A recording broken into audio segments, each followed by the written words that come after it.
What is going on, Macro Perspective peeps? Man, we have another great episode today and another great guest. I can't believe we've just been getting amazing guests and amazing guests on this podcast. Such a little project now becoming so much bigger. And today's guest team, but before we get there, please like, comment, share, subscribe. You know, when you share something to someone, you're not only sharing to help someone that you care about to improve in their life, develop in their life, but also sharing to help maybe the guests that we bring on in their business or even us as a small business, whatever it is, just to help the journey along the way. But today, guys, I want to introduce Dr. Eric J. Roman. We're just going to call him Eric today because that's what he asked. I'm not doing any doctor work on any of you guys today, so we're going to keep it simple. Exactly. We'll keep it lighthearted. That's the conversation today. But Eric and I met, and I'll just be honest, his energy, his presence, who he is, I just knew I had to get him on the podcast. And what he kind of talked about, for me, was having like a harmonious life. And his background, you know, he'll go more into it, but was in the dentist space, but then scaling and helping others go into it. But he said something to me that was so profound, which I really don't hear with a lot of the internet now, with money culture, Twitter culture, business culture, leads culture, whatever it is, that kind of culture, is he said something, why don't we focus on building your life first, and then we can build the business? So, Eric, would you mind just kind of introducing yourself to the audience, who you are, what you're excited about, and yeah, just what you've been getting into? Yeah. Hey, Macro World. Seamus Marcus, it's great to be here with you guys. And I'm Eric. I did start my life as a dentist. Like I have a dental degree technically. The extent of dentistry that happens in my life is me ripping out my kids' teeth in my kitchen or something like that right now. That's pretty much where we're at. I haven't actively practiced dentistry at all in probably about 6 years, and then it was part-time for a while. My entire life was in the dental group practice space. So it wasn't just like, how are you a great dentist? It was, how do we multiply this thing, you know? And so it was 1 million, then it was 3 million, then it was 5, then it was 10, then it was 20. So it just kept growing and kept growing. And the story is a lot more complicated than that because story has a lot of bumps along the way. Some really crappy bumps. I lost everything at about $13 million in revenue, had to start over. And man, I made every mistake in the book like twice, sometimes 3 times. You know, I'm a slow learner. So that was my journey over about a decade. I went from being graduating dental school and being a dentist to being a full-time CEO of over a $30 million company. And I did a lot of damage to the people I said I love most. You know, what's funny, guys, is like whenever people would say, oh, well, why are you building what you're building? Well, yeah, I'm building it for my family, right? I'm building it so we can do these things and take these trips and all the other stuff. Funny thing is they never asked for any of that. And in order to build this thing for them, what I was doing was I was effectively screwing them out of my time and my attention and honestly, in a lot of senses, my love. So, you know, in the world of like growing all this stuff, I also grew a lot of stuff at home. I ended up with 5 kids. That wasn't a plan. That was because I was so underwater that every time I saw my wife, like another child showed up. So it was about efficiency, right? And we ended up with 5 kids, and I wasn't the dad that I wanted to be. I wasn't the father to them, nor was I the man or husband to my wife that I desired to be. And I knew it. But you know what? I was still doing everything for them. I was missing all the school plays. I was missing all the firsts because I was traveling and speaking and building my ego is what I was doing on the weekends. Not my family, not their hearts, you know? And I did this for a long time, like in total about a decade, you know? So I'd built about 15 locations of dental practices. I'd built 5 kids. And if you measured my life by the world standards, what did everybody's like, Eric, we want you to come speak. Wow. What an incredible growth story. Wow. You guys do things that nobody else does. It's so amazing. So by the world standards, everybody was like, Eric, you're crushing it. But by my own standards, when I really thought about it, I was empty, man. Like I wasn't proud of who I'd become. So it looked good on the outside, but it was a pile of crap on the inside. And everybody has a moment, right? Like a moment where they wake up and smell the truth. Mine, you know, I might not have been the dad that I wanted to be. I wasn't a bad dad. And I worked hard to be systematic about making the most of my relationships with my kids. One thing I introduced early on is I did quarterly check-ins, one-on-ones with each of my kids as they got to a certain age where they could like communicate, right? Like 2-year-old, not going to work. But like as they got older, we would do that. My oldest daughter, when she was 9 years old, we were doing our check-in. I remember the exact place we were sitting. I remember Starbucks in Fayetteville, North Carolina. And I remember the exact seat and I remember everything about it. And one of the questions that I would always ask is, how am I doing as your father? What would you like more of from me? What would you like less of from me? And as that was going on, she said, Daddy, I love spending time with you. I spend more time with Mom, but I feel like I need more of you in my life. You keep telling us that there's going to be a day when I'll have more of you. When's that day going to come? In 9 more years, I won't even be on our house. And that was my moment. You know, that was my moment where I recognized I failed. But you know, I turned around a couple more times and all my opportunities are going to be gone. So in that moment, I decided to exit and to sell my company and to move on to a different life. And that was the end of Eric Roman version 1.0. I laid him to rest, moved on. 2.0 was a different life. I started taking what I'd learned and I did it with freedom now, right? Mm-hmm. And I became a part of an awesome conference and dental education company called the DEO, the Dentist Entrepreneur Organization. So for the last couple of years, I've been building amazing training and training dentists doing more than $3 billion in revenue. And it's an awesome audience. It's people I love. And yet that was good for a couple versions of Eric, but I recognized that really my core is really this piece about personal life. And all along the way, you know, there's so many systems out there that help us be good at business, right? Yeah. Systems to help us make more money or make it easier, or, you know, an entrepreneurial operating system or a scaling up system or a new marketing system or whatever it is. There's so many, or work with all the great consultants. Yeah. But at the end of the day, nothing existed for our personal lives or for our families. And so I built it. And so now that's my next pivot in life. And I'm launching in November my One Life system, my One Life circle for healthcare entrepreneurs. At least for now, it's healthcare entrepreneurs. Pretty soon it's going to be beyond that. But to give people predictable outcomes in their personal lives the same way that we've sought them and developed them in our businesses. So how's that for a 5-minute intro? I mean, man, mic drop. I think a lot of people can resonate with that. I think I personally do resonate with that because I laughed at what you said of like, oh, I'm doing these things for my family. They never asked for it. And it's funny because I have these lofty goals and I have these ideas. And Marcos knows I'm like, look, you know, I'm 29, but I'm turning 30 soon. I want to ask my lady to marry me. I want to have a home. I want to retire my mom. I want to give my brother a 6-figure income. Like I have all these personal goals, but did they ask for that?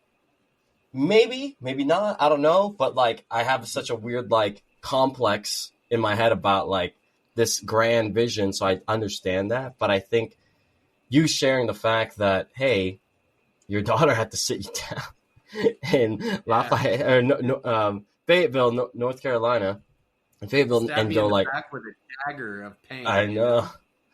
I mean, that's a moment, but I think I'm going through some of the versions that you've gone through, right? And I'm trying to constantly destroy that version. I am at a point where maybe there is that build, the opportunity to build a business, what we're doing here at the Macro Perspective and offer and get customers and all that.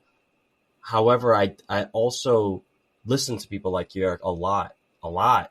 And they tell me at the same time, like, hey, it's time to turn off. It's time to turn off.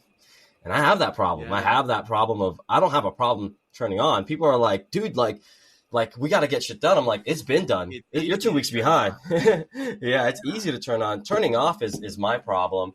And like, for example, this weekend, you know, it was my mom's birthday. I had like my 10-year reunion, and I was still kind of like thinking about like, oh, how do we do more? You know, how do we do more? So I definitely agree.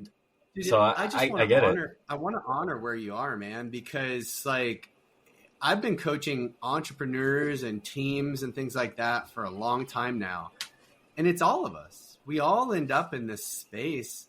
And you know, and so you know, the first thing we want to do, Seamus, is we want to shame ourselves for it. How could I let this happen? That was the first place I went.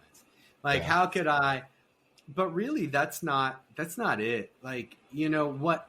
Like, to the point that, like, I called it the dagger that my daughter hit me with. But really, it's the greatest gift on earth. And so, shouldn't I just be thankful that whatever it took to get me to that point, that I saw the light, right? Like, that's really what you're thankful for right now, is sitting there and saying, you know what? I don't want to hate on myself.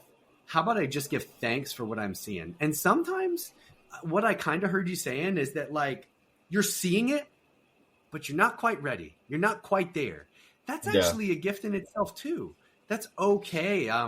You know, one of the things we do inside of this One Life system is we take stuff like that and we're really gentle with it.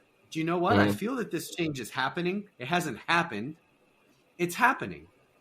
And then a quarter goes by and I look at it and I'm like, did it happen? No, it's still happening. I like it. And I'm just going to be gentle with it because, you know what's interesting, man, is like life has this amazing way of always knowing the right time for us, of always knowing the best thing for us, right? When we look back in hindsight, we're like, oh, I see why that worked out. But when we're looking forward, we just can't see the truth. So, you know, like, and yet in our hearts, we just want to move everything. You know, we want to make all these things happen. We want to push the envelope. We want to hustle. We want to grind. We want to get what we want. It's all okay.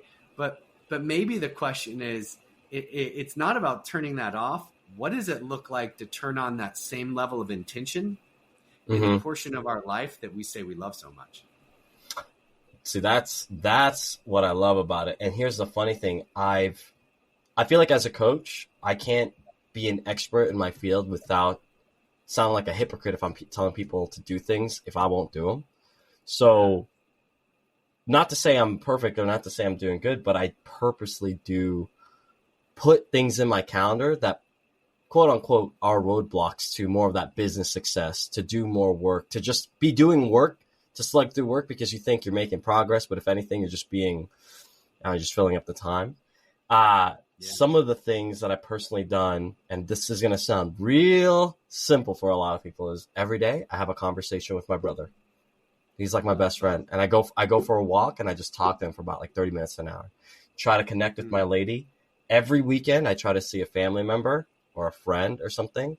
And I try to make date night happen. And I know that sounds like, yeah, that's what you should be doing. But for me, that was so like eye-opening, enlightening, and very much like so refreshing that, you know, when we do get back to the business stuff, I'm like, okay, cool. We got it.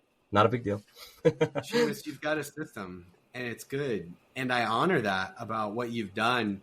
You know, that's a lot of what we teach and what I've been teaching for years. And it's not natural for you to have that awareness. Some of us do, some of us don't. Some of us, honestly, men in particular, don't even we have friends. We don't have real friends. We don't have men that love us unconditionally, regardless of who we are. I thought I had friends. Then I got to 38 years old and exited my business and realized all the friendships I thought I had, they were acquaintances because we worked together. They were acquaintances because I owned the company they were in. And I realized that at 38 years of age, I hadn't had a real relationship like with another man, a real relationship of one man to another, brother to brother, supporting each other since I was about 18 years old. And so, you know, you see the importance.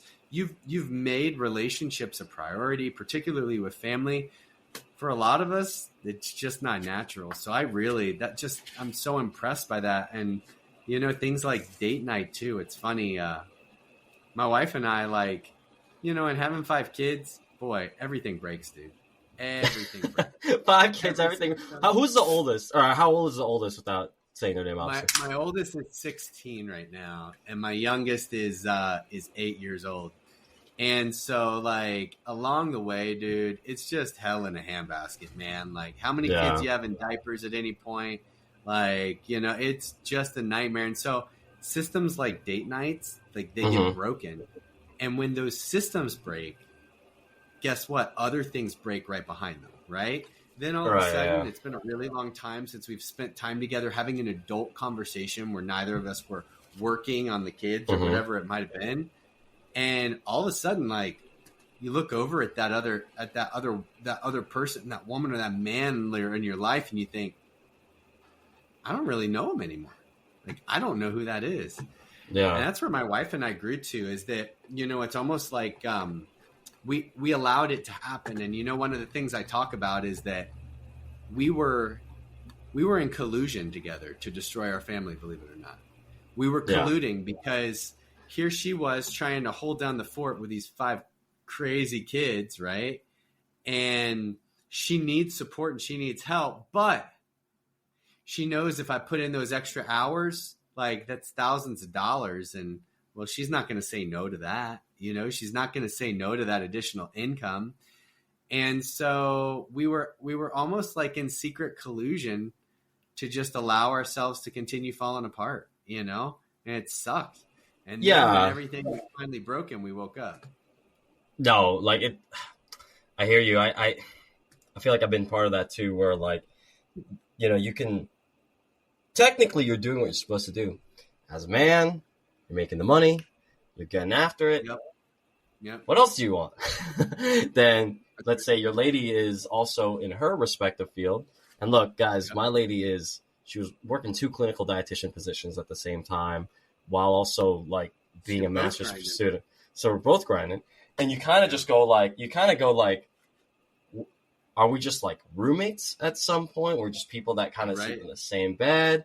Where's the actual connection? This is not, I know this is the person that I'm in love with, but I'm not really connecting with this person at the level that we used to connect to. I mean, that changes a lot of things, the intimacy, the communication, the attraction, just all those things.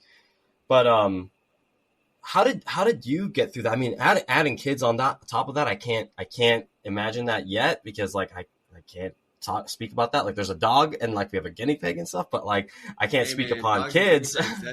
That's complicated, bro. Give yourself a little bit more credit. It's there. Well, first, listen, we know what our statistics are like on divorce. We know what the statistics are like in our country. And, and that's divorce from being inside of a connected marriage. We know our statistics are worse inside of non-maritally committed relationships. Right. And so we know this crap's hard, and we were at a point, honestly, when we were talking about what might it look like for us to not be together, And the funny thing is that it's all the stuff you're talking about. It's all these little details. Well, I don't feel like I'm connected to you. We have no physical relationship. I'm not sure who you're becoming. Right. Which, by the way, dude, I got a newsflash for you. Everybody's always changing. Go figure. Right.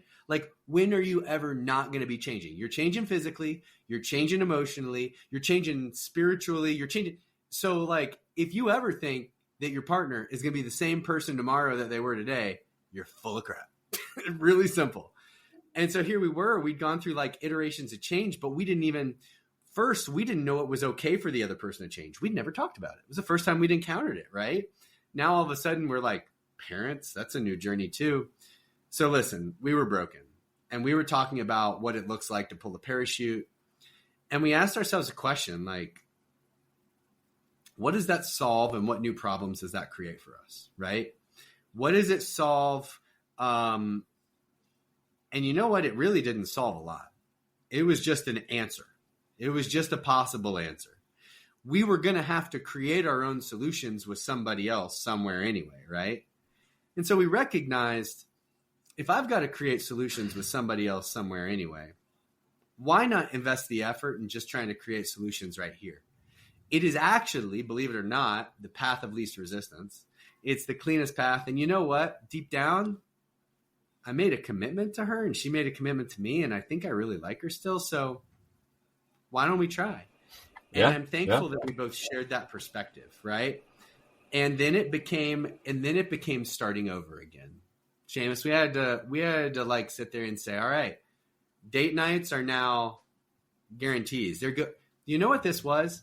It's order of operations. Break it down. Break it down. Write that down. What's your prioritization of things in your life? Let's be honest about it. We all prioritize our work lives first. It gets our best energy. It gets the majority of our energy, right? My relationship with my wife was down here at the bottom, and that was right before my relationship with me. The only thing I was sacrificing more than my relationship with my wife was my time, right? Making sure I was well cared for. And so, because we both sacrificed for our kids and all that sort. So it's like down here at the bottom. And we said, well, you know what? If we want this to survive, it's got to be up there at the top. It's got to move up there. And, that's just such a big deal. Actually, if you look at our whole lives, like I call this, I've got ridiculous names for all the like crazy crap I teach. Please. This is like the paradox of energetic application, right? Mm-hmm. We apply 100% of our best energy to our businesses, our work lives, whatever that looks like. And then we're like, oh crap, I got a family or I have a home life that I care about or a dog or whatever. I've got to make some time for them. And so then oftentimes, what we do? We go to like 115% capacity and we go into like overtime to meet those needs, but it still sucks. And then we get there and we're like, oh, but what about me? Like, screw me. Like I'm sacrificing my health. Dude, you know what it's like. You're in the fitness and nutrition world. Like, You're like, I don't know. I'll see if I can squeeze in a 10-minute walk around the neighborhood instead of like an actual workout. And I don't have time to eat much better right now. So that's our prioritization. And guess what we get? We get what we get. Zilch. And so what we did inside of our system is we said, well, what happens if we turn it upside down? And what if we prioritized first, making sure that our little cups were full, that we were caring for ourselves appropriately and we're giving ourselves the time we need? You can't spend all day doing that. Then you've got this overflow of abundance of energy that now can go to your spouse, that can go to your family, and you make sure that their little pot's full. And so now you're full and they're full. The people that you said matter most are winning. Then we get to the business. And you know what you're thinking? You're like, well, I don't have as much time to give to my business. Well, you're right. You might not have as much time, but you know what you do have? You actually have more energy. You have more energy because the right things are happening. Instead of your home life and your personal self being a drain, they're multipliers. They're giving you energy to push out into your business. And so you're doing more with less time. And even then, let's say that you just do less. You're doing the things that matter, though, right? More effectively. We're getting efficient about it. Yeah. So, I like that. Like, you got to reverse that order of operations. And we said, listen, our marriage, it's got to go up there into the top. I have to book these date nights, and we don't. When we have to cancel a date night, it's because like it's the end of the world, and it's because we rescheduled it. That meant moving it from Tuesday to Wednesday. Okay, it's on Wednesday now. That's for this week. That's cool. And but then we had a new problem, Shannon, was that we didn't even know what to talk about. And so we had to create rules of engagement about how to communicate with each other. Rules of engagement. Yeah. We had to learn how to communicate with each other. It wasn't a date night unless we both had an opportunity to like ask the other person, hey, how are you doing right now? And just listening and saying, and is there anything else? Like, and how about work? And how about at home? And how are you feeling? Like, how's your energy? Like, how's your health? And just listening to each other. And it was amazing because you know what inevitably happens is that like you go on date night and you just sit there or you talk about something stupid. We realized we had to make the conversations count. And it's a big deal. You only have a select few conversations that really change your life, and gotta make date nights some really good ones. I know I feel like I've been connecting a lot more with my lady. And man, some of those memories are some of the best memories. I mean, like we just had a previous date night, and then like a friend joined in, and like we didn't expect to stay up late, but it was almost became like this double date kind of situation. I was like, man, I'm like, we are attracting the right vibration, right energy in our life, because I love the couple that we were kind of talking with and hanging out with, and they have the same kind of mindsets, but they get it, you know, their frequencies up there. So I like what you said about, there's a concept, right? And I think someone said this recently, but it's kind of like, sure, you have time, you have energy, but then there's also focus, right? Because you only have a certain amount of time, yet if your energy is high, you can really focus in on what you need to do. I think that's what people forget is, like, let's say you have a project in front of you, and let's just say it was supposed to be 8 hours for the project. But if you're in a peak energy state and you know business skills and you can delegate and stuff like that, that's not an 8-hour project anymore. Probably 2. Right. Probably That's 2. right. And I think people need to. Yeah, you've got that dialed in. It's funny because our whole world is about time management.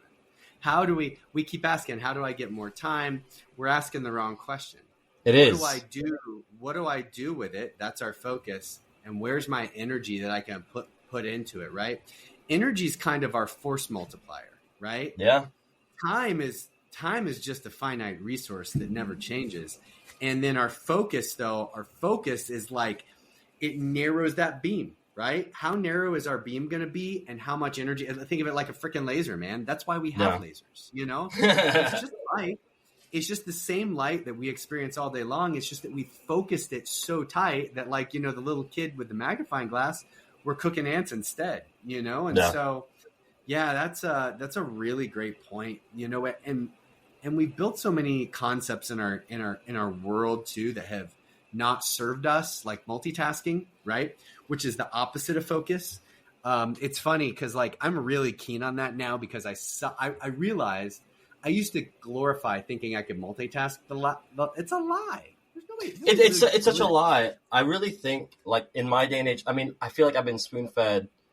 Look, I get it. There's hustle culture. There's money culture. There's like that culture of like, I saw a meme once of like a guy, something like, you know, you do your 9 to 5, but you got to have your 5 to 9. And maybe at some point, a younger me, like, I'm still doing it though, but like a younger me be like, yeah, always grinding. But it just doesn't really make sense. Like, if you've worked hard and you worked hard already, you understand hard work. But there's a next level. There's working smarter. And then there's levels to working smarter, delegating. You know this as like a person in holding businesses and things. But it's like, for one output, it's just leverage. For 1 hour compared to someone else's hour, you could be doing so much more. And I think, you know, I'm an athlete. I know you previously, you know, Marco's been an athlete. But it's like, people think in this day and age, it's like, all right, I'm going to make more money. If I do this job, I do this. It's like, dude, you gotta think a little bit before you pull the trigger on more action. Because yes, we are a culture of action. Yes, we are that.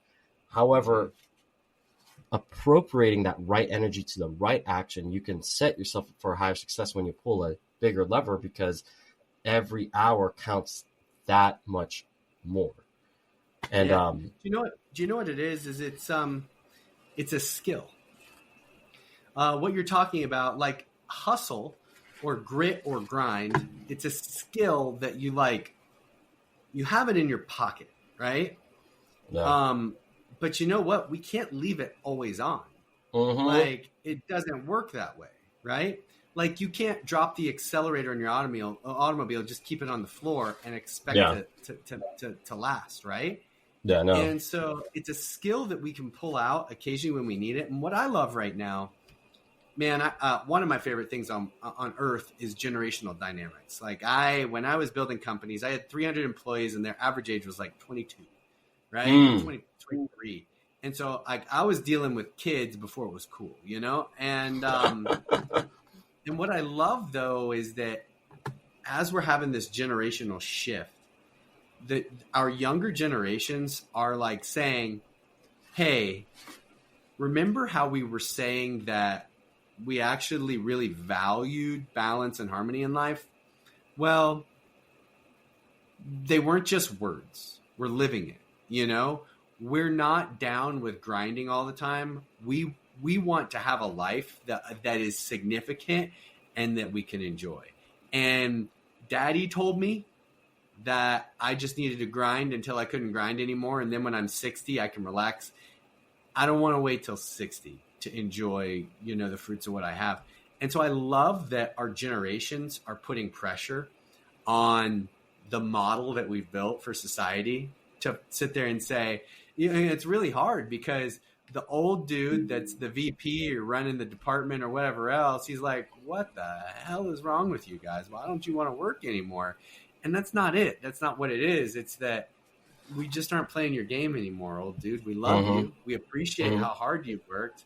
We just ain't it, And so, man, I love that our society's doing that. It's interesting because some people will be like, well, I want to do this. I just want to grind. And some people like, they want more in the middle. And some people obviously kind of on the back end there. But like, I mean, it's not up for anyone to really decide what you want out of life. Like, you have to do it, right? For the listener here, like, you have to do it. Like, if someone's like, if you're still going to grind, like I still grind, I just still have things to make sure that I can keep the game going, one of the things I think about, like, I think there's a guy, so Tim Ferriss asked that question, I think, about, like, why do I have to wait until 60, 65 to do a vacation? Why not have mini retirements? And I put that into my life. Every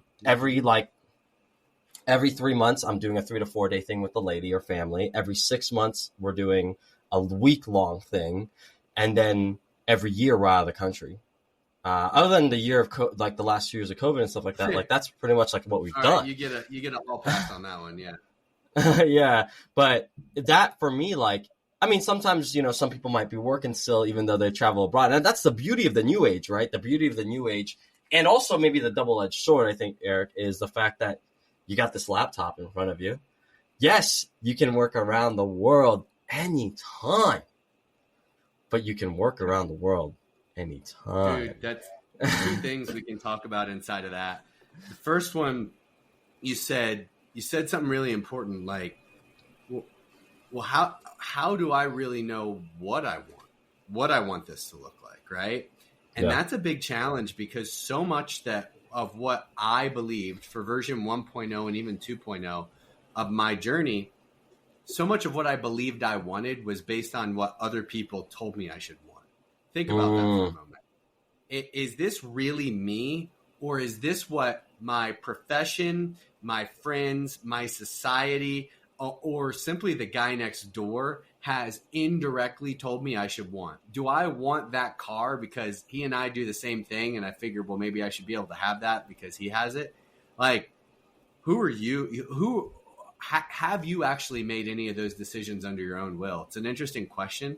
And then the second part of it, like, relative to what you were just saying there at the end, man, like, once we actually do figure out what we want, how do we put those wheels in motion to go after it? And how do we let go? How do we actually, if there's one thing that maybe as a society is a catastrophic epidemic, is we don't even know how to rest. Like, we don't even know how to, like, turn it off. Dude, it's hard. Like, I remember, like, do you know, I practice this. I practice saying, I'm just going to sit here on this park bench and do nothing. I'm not going to look at a phone. I'm not going to read a book. I'm going to take joy in, like, watching birds and listening to the things going on, and just that the sun feels really good on my body right now. I'm going to take joy in it, and I'm not going to sit there and think I should be doing something else. Dude, how many times you've been sitting there thinking, well, I'm not being productive right now. I should be doing something else. I think about that a lot, actually. And, I mean, one of the things I always tell people is, like, 1 point, I'll make 2 points, is a lot of people I see in life, and as a coach, because, being a health and wellness coach, fitness and nutrition coach, like, you're coaching people into having more of a holistic life, if I could just basically say that. Yes. Truth. A lot of people I see with their behavior, I'm like, it sounds to me that you're going 120 miles on the highway, and you've been doing that for a long time. But nowadays, you've actually found success and you're living a 20-mile lifestyle, yet you still run like a 120-mile-per-hour car. How do you think that's affecting your life? And they're like, oh, shit. And that usually hits them. I think that analogy works a lot for me. It's my go-to. I tell them. And I think sometimes for a lot of people, it's like, look, like if you find success, you can put it slower. Doesn't mean you're losing progress. If anything, you're still going, just slower. It's better than nothing. And also at the same time, the one question I do ask people is like, when's the last time you were bored? Like truly bored? I don't think it's possible. I think I could answer. What if we made it a positive term again? What if we made it a positive term instead of a negative? Exactly. What if we? Chase I actually really like that. I'm going to steal that for a moment because, like, dude, like, yeah, chasing boredom. Like, what a gift. It sounds like the name of our book we're going to write together. But like sitting there and saying, like, how great a feeling to be able to be present in a moment, to not have to have your mind somewhere else, to not feel an obligation or the burden of other expectations, or maybe even worse, the burden of your own expectations. Oh gosh, we're one of the worst critics. Dude, yeah. that dude in the mirror every day is a dick. I hate him. Like the Can I ask? He says to me, and the things that he thinks, and the pressures he puts on me are just horrible. And so, you know, it's nice to relax and just sit there and just be present in life. You know, it's something we practice in our group sessions when we do our One Life Circle. Like something that we do as a portion of it is that we have a time where we're like, okay, we're not going to take any digital devices. We're going to go practice. We're going to go practice being present with ourselves in nature. And we're just going to observe. We're going to observe what's happening in our mind. We're going to find things that we can enjoy. And we're going to find little things that we never would have noticed otherwise, whether it's a sound, whether it's a sight, whether it's a smell, like, and instead of just being like, and passing it off, we're going to really think about it. We're going to be present with it. So like doing that activity, and dude, like, I mean, no matter how often I talk about it, I still suck at it. I really suck at it because my mind is like, I should get ready for the next session, you know? We're learning a lot about ourselves within learning about ourselves. Very meta analysis of who we are. I wanted to ask, you know, like, we've talked about relationships. We've talked about kind of like focus, energy, flow in these zones. And I think they're all important. But you hit one topic there about order of operations and kind of fixing a system of energy and distribution in life. How do you take care of you? How do you make sure your glass is not half full, but overflowing? And I think my girlfriend, she loves to say this. She says, I give with my overflow. She doesn't give with anything else. She doesn't give she's shouting. She gives when she overflows. How do you keep your overflow? That is so listen, you know, our impact. Let's go to our impact. I just want to hit on that point that your girl has made about she gives with her overflow, right? We all, I believe, generally all of us have a desire to impact the world around us in order to do something of value or merit in the world, right? Not just for our own good, but for the good of others, right? I do believe most people own that desire. Yeah. And it comes from the outpouring of our energy, right? To outpour our energy and still survive, we must have an abundance of it. We must have enough to keep us alive and to also give it to others. We must stay alive. And so if we don't have too much extra, we only limit our impact on the world around us. So think about that for a moment. If we screw up this equation, Seamus, we're taking away from the good we do for the world. Hey, bro, maybe this is the reason that a lot of people are like everybody's superficial and self-centered and our world's going to pot, right? Maybe that's why. Maybe it's because we actually don't have any energy to give because of the way we're operating. We've gotten trapped into this failed equation. We don't have anything to give. So the question you asked was, how do I do that? And And you know what? Like my answer inside of an operating system is that you have to have a plan. The same way that when we're building a business, you have a plan. The same way that when we're building a house, we have a plan. If we want to get our best energy, we have to have a plan. No. And the caveat is that all of us are different. And so what works for you might not work for me, but in general, there's 4 spaces. These are and this isn't revolutionary context or content, but I call mine my 4 Ps. I've got my power, my energy. I've got my people, my relationships. I have my purpose, which is why I exist. And then I have my prosperity, which is like what I do with what I've been given.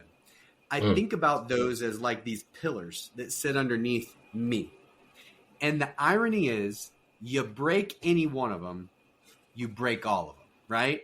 In other words, inside of my power, for me, that's my mind and my body, right? My mind and my body and my spirit, like knowing why I'm here, right? And so if all of a sudden I'm not getting sleep, right? All of a sudden a sleep problem turns into a diet problem. Now I have a sleep and a diet problem, and a sleep and a diet problem turn into a workout problem or an injury or illness, and then everything gets crapped out. Let's say that we're talking about my relationships. Dude, how quick does tumultuous relationship with my wife affect everything else? We're staying up fighting, so guess what? It's cutting into my sleep, and then you heard the cycle again. These pillars like are all connected. And talk about finance, right? The prosperity side. If all of a sudden like we've lost our job and we can't make our bill payments, like, or our debt's out of control, guess what? Everything else tends to break too. I learned that in my life time after time, that if I allowed there to be a kink in the armor of one of these and I allowed it to stay there and I thought I could just power through, right? Who's been there? It didn't work. And so I have to monitor those areas of my life. I monitor them every week. I know what works for my body. I know what works for my body and my diet, and I know what works for my physical exercise.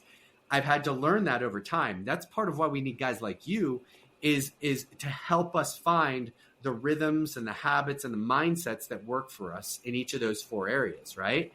And so I'm checking in every week. I actually just did mine before our call today. I'm checking in and I'm looking at those 4 areas. I'm looking at the habits that I hold and I'm making sure I'm doing my part. And when I notice that something is starting to get weak, like, Eric, you ate like crap for 3 days. You were off your target and your diet. And I have to ask myself the tough question. Like, first off, I'm not admonishing me. That don't work. Because like I told you, this guy, like, he's a jerk. So I sit there and I look at him like, does this really matter to me? Yeah, it does. Why does this matter to me? Because I know that if I allow myself to continue this pattern, I'm not going to get what I want, and I'm not going to be able to give what I want to give to other people. Like, so crap, I get it dialed back in. So, really keeping a close eye on each of those areas that's my system, right? That's how we operate, is giving people the tools and the awareness to feel good about keeping an eye on those things, not making it a penal system, but making something joyful, something that can be fun. Does that make sense? Sure. That makes a lot of sense. That actually sounds a lot like something I've gotten from a different mentor, kind of like the good life. There's just 4 things. I focus on just 4 things in my life. If I hit those 4 things, it sounds exactly like yours, just different words. Health, wealth, love, happiness. If I could just do those 4 things in a 24/7 cycle or a 24-hour cycle, I'm good. Like, I wake up for my health, my mental, my emotional, my physical. I get moving. I journal. I do some mind dumps. That's for me. That's my first hour of my day.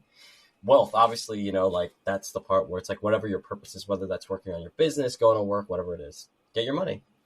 Cool. Yeah. Then the thing is relationships. My relationships, my love. You can tell.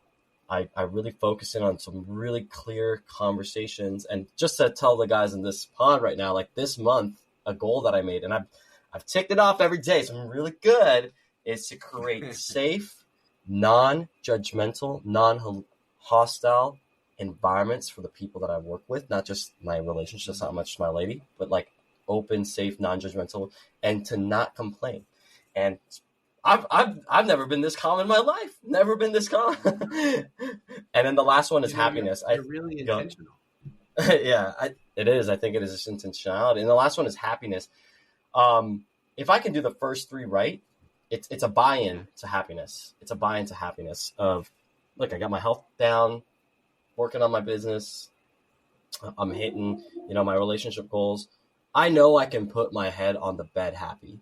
And that's it for me. And like the things that make me happy too are different things. I'm very eclectic in my sense. Like I'm just a weird kind of person. I do certain things. I'll do jujitsu, but then people will be like, but you like Rubik's Cubes. Yeah, you can't put me in a box. I don't know what I like, like I do a bunch of different things just because I like chasing things down.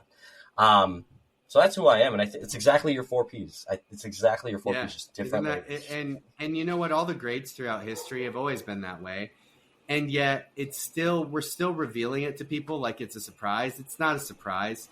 It's, the missing thing inside of that is actually just the rhythm that we build to look at it.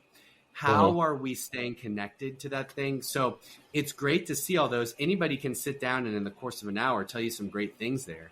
The question is how we come back to it. Like you talked about that rhythm you have of coming back to it every day. And like, and how we make adjustments. That's the piece that's really missing. So it's one thing to know what we want. It's another thing to download it into our mode of living. And that's like the big piece. Ironically, when you talk about it too, the one thing that I think is worth noting, the place where I've been coaching entrepreneurs using this system for a really long time. And do you know where the place where everybody struggles is purpose? Like asking the question, and I think it's where we struggle as a society is that what am I here for? Like, what am I? And it doesn't have to be as complicated because a lot of our purpose is really just about what are our gifts and what do we choose to do with them right now?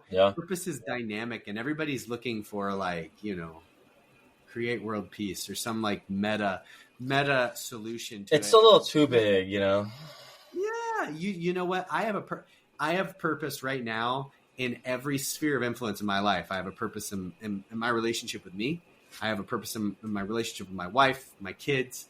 I have a purpose in each of the businesses that I operate. I have a specific role and purpose that's a combination of what my unique skills are that I bring to it and what I foresee as a visionary for it. Right. Yeah. So, it's not as complicated as it needs to be, but man, like we really suffer as a society there right now. And I love talking about that and bringing it up so people can be like, oh yeah, why am I doing this? That's a really good question.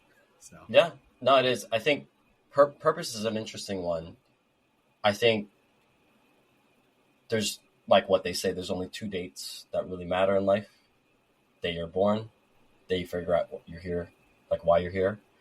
I know, I can't remember the day I was born, but I remember exactly when my purpose was really, I think, even more locked in. Like I will argue to the end of times why health, why your fitness, why your nutrition, why you have to have a good life, why this conversation is happening right now. Like I will argue to the end of time why this is important. This is all you got. It really is. Like it really is. And for me, that's when my stepfather passed away. I saw him handle and battle cancer. And we were given more time than we thought we had, which for those listening, we only thought he had 2 weeks, 2 years. Cool. Killer, right? Amazing. But there was a book that came out literally as he passed away, literally the week of, and my buddy gave it to me. Wow. It was a Jordan Peterson's book, The 12 Rules for Life. And in the first chapter, he said, I think the quote, something along the lines of like, can you be the person at your father's funeral that people can rely on? And I was like, this is my father's funeral. Like, this is, and I, to this day, that's a question that I try to answer. Can I be the person that people rely on? I think I've answered it in certain levels. But the purpose keeps re-engaging. It keeps revolutionizing. And I think for me, at the end of the day, seeing someone go through cancer, that's why I'm in the field I'm in. Performance, health coaching, clinical world, really just want people to be the best of the best of the best that they can be with their health, their nutrition, whatever it is. And here's the thing, without even having to think about it, it's all on autopilot. You know, a lot of people make it, like you said, make it a lot harder than it needs to be. I go, no, I want you to not even think about it. That's where I want you to be. And like you said, it doesn't have to be a lofty goal. I don't necessarily need the whole world to do it. I can't connect with the whole world, even though we have the internet. There's only a certain amount of people that I can do this with. Thankfully, there probably is somebody that connects with the people we don't connect with, right? Yeah, exactly. I want to connect with the people that I can serve the most and do that. So it's crazy. With purpose, yeah, I think people really need to, they don't need to have a crazy cataclysmic event like I did, but you need to find it. You need to find it, and you need to hone in on it, and you need to really do a good job of making sure your life is spread for that, right? Whatever is on the calendar, whatever's on the life, it's just really making sure that, hey, you're here for that purpose, whether it's in your relationships, your kids, your work, the people that you work with, how you show up for yourself. You're reviewing that purpose over and over again. That's it. It's a, if I think that it's actually something that we've integrated in conversation with our kids. Where were you when you actually started even thinking about it, right? How old were you? And so we said maybe we can close the gap on it by starting to have these conversations with our children, and opening them up to the fact that, the one critical thing, the one thing that matters more than anything else is that you believe you have purpose. That's the first thing. That is the difference. They've done research studies. They've done research studies on, on suicide and all sorts of things. And really it comes down to people that foresee a future for themselves. Do you see a future for yourself and believe that you have purpose in being here?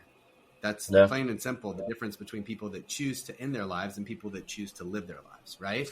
Yeah. And so, and we all have hardship, but that's just critical. And so we talk to our kids about that a lot and say, and we don't know the answer. They don't know the answer, but we challenge it. And we're like, well, here's a really cool thing is you do have a purpose. And, and where you look for how to use it is in the things that come so good and so naturally to you that you don't even notice. Those things that you're so good at and nobody knows why. Just own it and enjoy it and think about how that might be a portion of who you are in the future, So yeah. Man, that's freaking phenomenal. It's freaking phenomenal. I mean, look, I know one day when I have kids, I'll definitely be having these conversations and I want to pass on these kind of things. Yeah. Children are all about wealth transfer, but wealth is not extrinsic. It's not money and houses. It's intrinsic. That's the one gift that your kids are going to have, Seamus, that nobody else's kids have is you as a father and the mama as a mother. That's just the way that it works.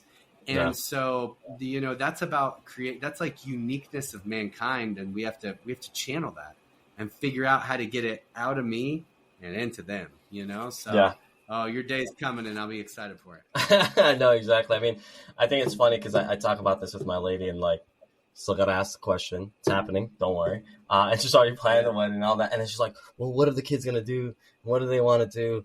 And I'm like, I don't necessarily want to force them into anything, but they're going to see what dad does. Mm-hmm. They're going to see. I'm going to bring them to jiu-jitsu class, because I think, for example, jiu-jitsu has just been a big part of my identity, but they can come.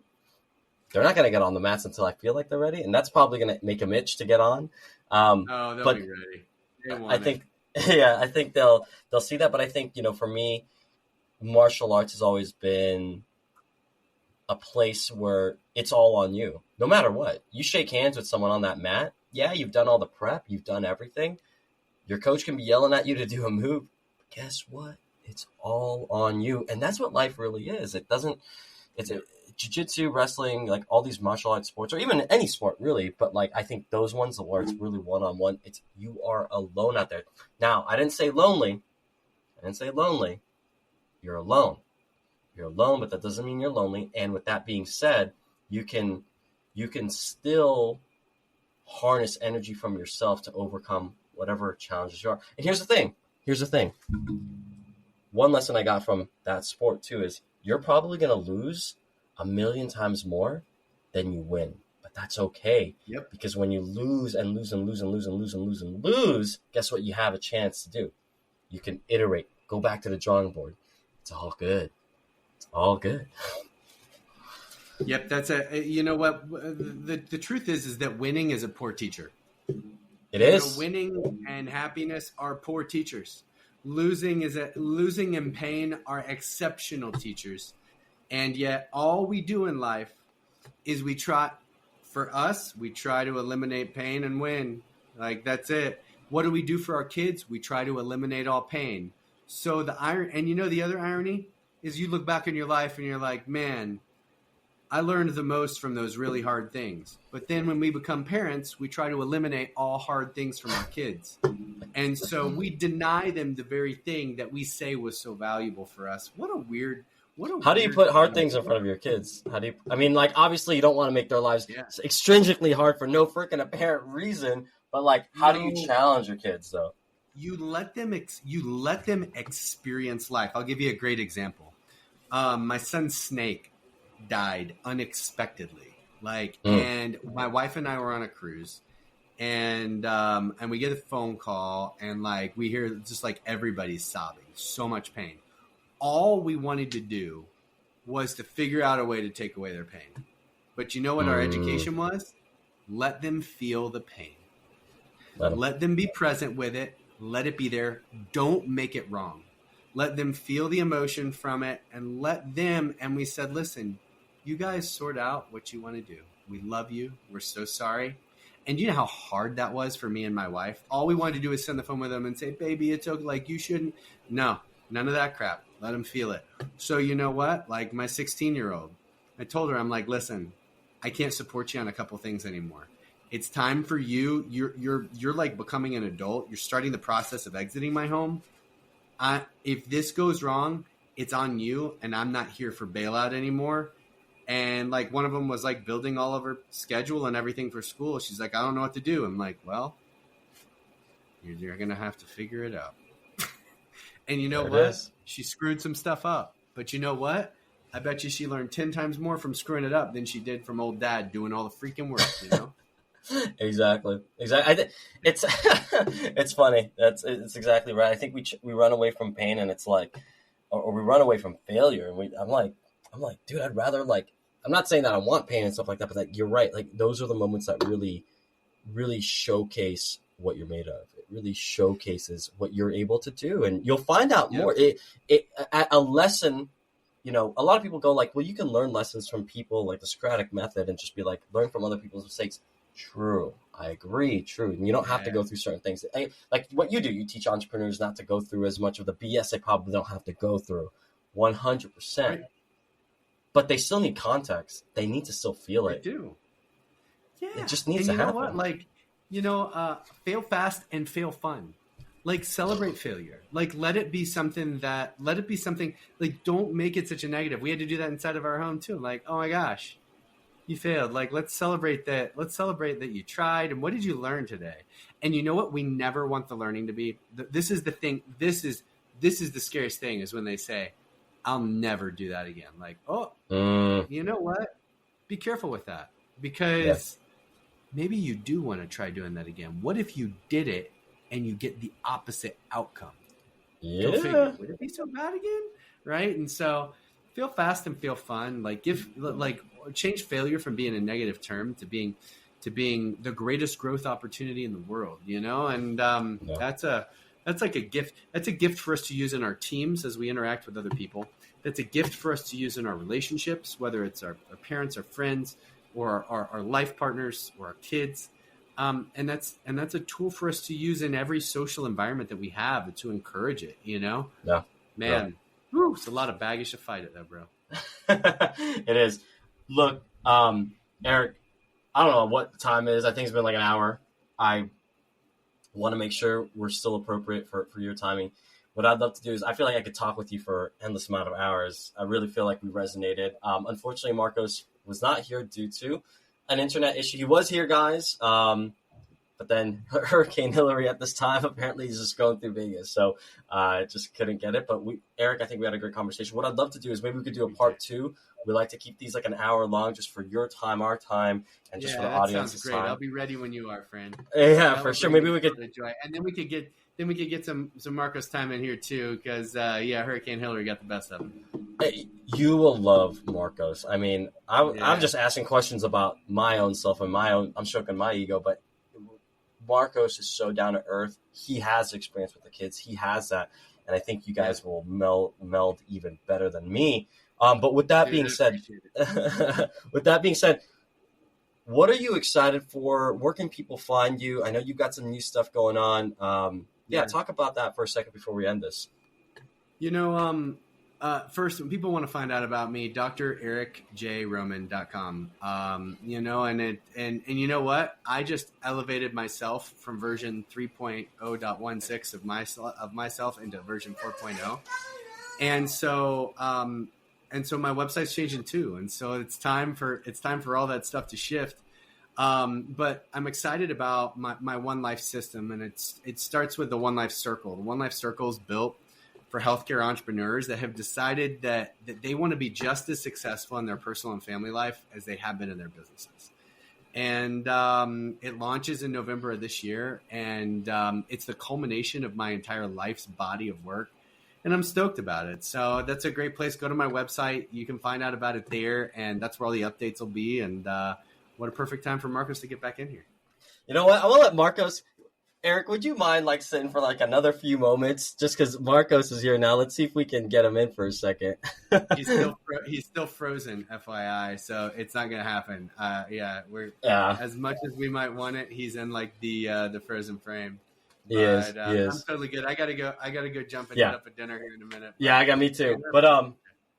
But Eric, guys, thank you so much. If you guys can comment, share, subscribe, I think this is a great episode. We'll definitely do a part two. What we'll do is let's see how your launch goes. Let's give it a few months and see what the new opportunities and new challenges come from that. And we'll recap, and this time we'll get Marcos in there. But hey, Eric, thank you so much, man. I'll let you go, and I hope you have a good rest of your day, man. Hey, thank you for having me, guys. Appreciate it. It's good to be playing the macro perspective. I'll see you soon. Awesome. Do me a favor, Eric. Just hit leave and then keep the tab open. It'll hit upload. All right. All right.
Can't